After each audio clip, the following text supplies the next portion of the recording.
Are American citizens being robbed in the name of artificial intelligence?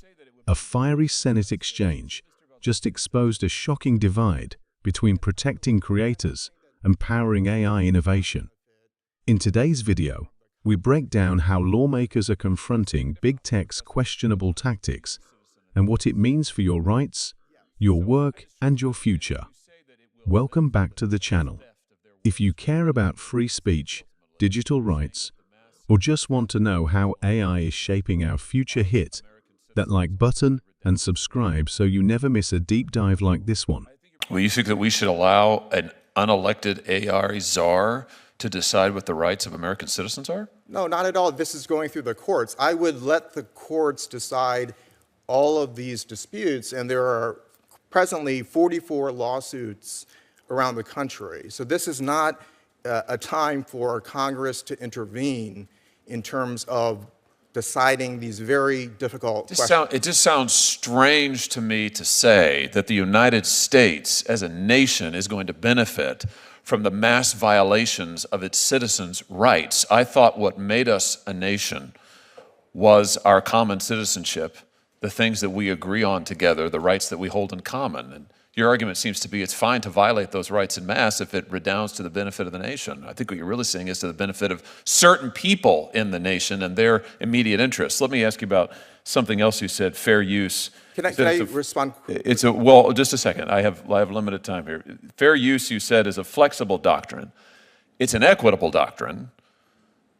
And these companies aren't exactly coming to this with clean hands, are they? They're coming to claiming fair use after they've stolen Mr. Baldacci's work. They didn't take it from the library. They didn't license it. They didn't buy it. They went to a pirated illegal site and took it. And now they're coming and claiming the cover of equity. That seems kind of strange, doesn't it? Is that how equitable law works?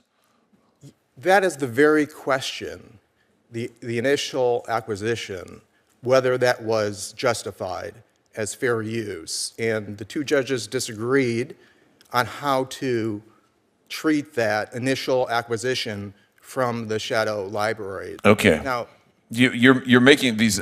We appreciate you being here, and you're making these arguments very gamely. That's helpful, I think, to have this debate. But I just want to point out that there's a lot of hand waving going on here. Every time we get down to the nub of the question, can these giant corporations take the copyrighted work of individual citizens? We get distracted with, well, it's for the good of the country. Maybe it's not so bad. We have an arms race on. There's an AI czar. I actually think I don't think it's that complicated. I think it's pretty simple. I think in America we have rights. Those rights are what protect us. These rights are being violated.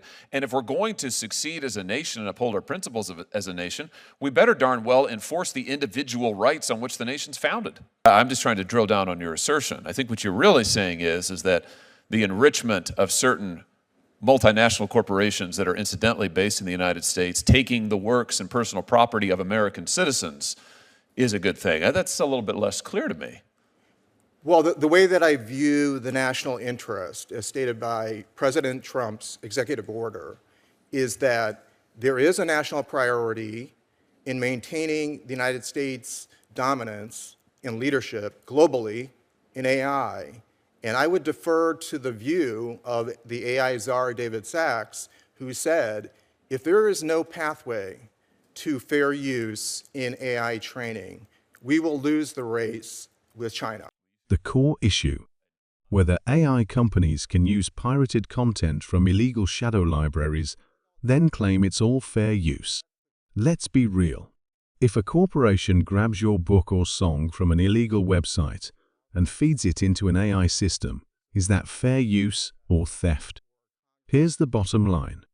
If we let corporations violate copyright with no accountability, what happens to your rights as a creator? As a citizen, so should AI companies be allowed to scrape copyrighted work without permission? Or is it time we draw a line in the sand? Let me know what you think in the comments. And don't forget to subscribe for more bold, honest coverage of the biggest battles shaping our digital world.